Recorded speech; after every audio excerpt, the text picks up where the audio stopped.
we don't think about today as monumental because it's just our norm. But rap, hip hop was not the norm at that time. So that show was monumental. I'm just so blessed to be in the club. That's how I feel. Calling Jimmy John's got them shooters on deliver. Welcome to the control room, where we are taking our news feeds back by cutting through the noise and putting truth back in our timelines. Let's take control. Okay, y'all, with hip-hop's 52nd birthday approaching, I thought it would be a dope way to honor the culture this month with a little culture history.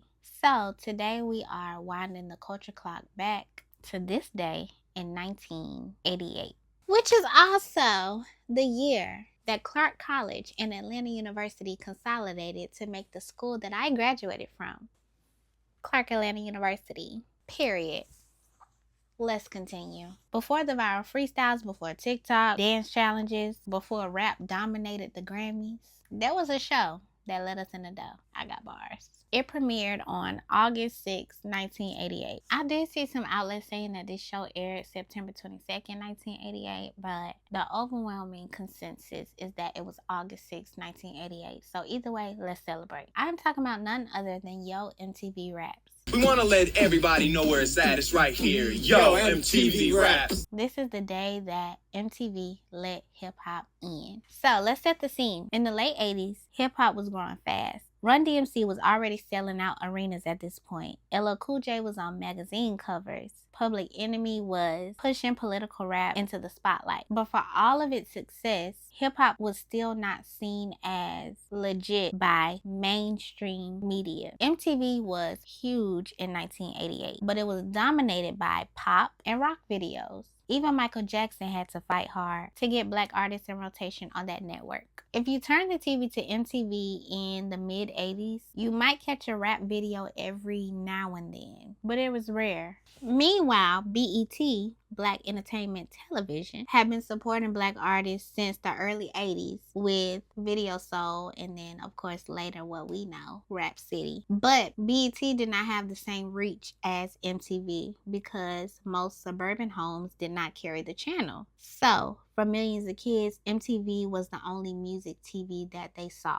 MTV knew hip-hop was getting too big to ignore, and they needed a show that could tap into this growing movement. So, enter Fab Five Freddy. He is an OG from the New York graffiti and early hip-hop scene. He had already been working behind the scenes to connect the downtown art world, punk rockers, and hip-hop heads. MTV reached out to him to help create a show that could introduce rap to their mainstream audience. Fab Five Freddy agreed, but only if the show remained authentic. He wanted real artists, real locations, real hip-hop, no gimmicks. So they got all of it together. And then on August 6, 1988, Yo MTV Raps premiered.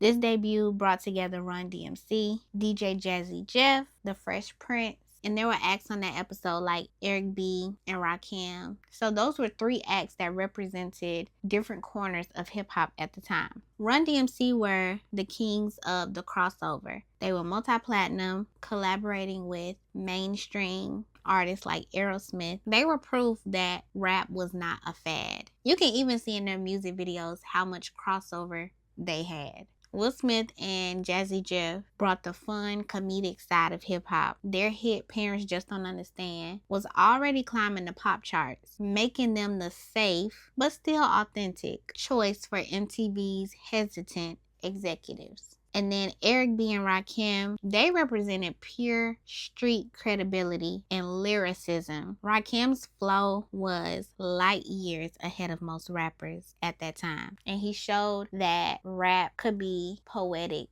and complex. We just talked about his significance in rap and hip-hop in the Chains and Whips episode of The Control Room. So check that out. And so for him to be a person who was that influential in hip-hop, this MTV Raps episode was probably one of his first huge opportunities for global visibility. There were also notable names on this episode like Dougie Fresh, JJ Fad, NWA, Boogie Down Productions, and Chuck D. Jazzy Jeff has talked about this day in several interviews. He talked about how when they actually recorded it, they didn't fully realize what it was and that it would become history. He has talked about how he remembered how MTV was still unsure about rap and how Fab Five Freddy was adamant that they film on location in real neighborhoods instead of a sterile studio. And so they just fought to make it real, genuine, authentic, us. They've talked about how they filmed performances, did quick interviews, and how Jeff showed off scratching techniques that left MTV's camera crew kind of blown away because they had never seen someone cut up a record live. To them, it was like magic. He said that they were sitting there like, this is what we do every day. So it was just historical and great, and I just love Black people and hip-hop. So that first episode was not just an introduction, it was a statement that hip-hop was not going anywhere. So the debut episode was the perfect mix. We had Run-D.M.C showing hip-hop's power, Rakim showing its depth, and Jazzy Jeff and Will Smith, Fresh Prince, showing its humor and accessibility. And thanks to Fab Five Freddy, who was the host, it felt real. He refused to let MTV water hip-hop down. And that is why when you watch that first episode today, which I did recently preparing for this episode, it doesn't feel like a corporate move by MTV. It feels like the culture crashing through the front door, and I love that. Fab Five Freddy has said in interviews that MTV originally wanted a more controlled show, but he was the one who fought to keep it real, and we just love that. So years later, MTV Raps would become the go-to platform for hip-hop. One of my favorite moments from this show, and this show is before my time, but y'all know I'm a scholar, and so when I be getting into stuff, I get into it, and absolutely, I've watched all the episodes. You should go watch them too. But one of my favorite moments from this show was in 1993, Tupac's episode with Fab Five Freddy. I love it because it's MTV, but Pac was not playing camera games. He was not playing industry games. He was not playing palm-colored games. He was talking about police brutality, poverty, and how America has historically treated Black men. All my folks is in jail, all of them in the pen for doing some real Black stuff. You know what I'm saying? Not no ill stuff, some Black stuff. So the episode showcased several of his music videos that depict the lives of Black men and women, and his episode wasn't just about promoting his upcoming album. It was really a statement, and seeing it on MTV is powerful. And there are also more fun episodes there's one that I love with Biggie freestyling. Dr. Dre was on there cracking jokes mid-bar and roasting Ed Lover on camera, and the raw unfiltered energy in episodes like that was so hip-hop. I love it so much. So why does this day matter? Why did this show matter? This show took hip-hop further. Again, we did have BET, and we already loved this genre and this culture, but we didn't have the reach that platforms like MTV had. And so artists like LL Cool J, Queen Latifah, Ice-T, they became household names because of this show. And it forced MTV and America to see rap as more than just a fad. It forced them to accept that this culture was not going anywhere. It paved the way for so many things that came after and prospered. Things we love, like Rap City, 106 in Park, TRL,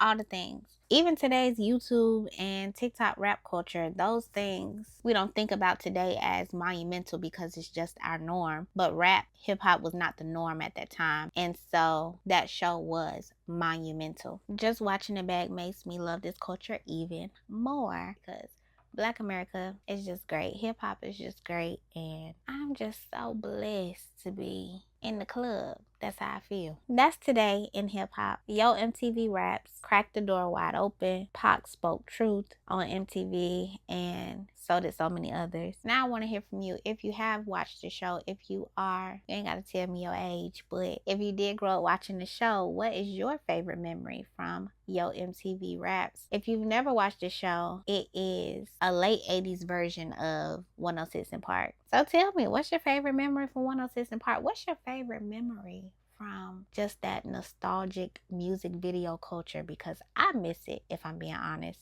Drop it in the comments. Share this video with a friend who needs this history, and always take control of your timelines. Do not let the algorithm think for you. I have been your host, Jaimsss, and I will see you next time inside the control room. Calling Jimmy John's cause them shooters don't deliver.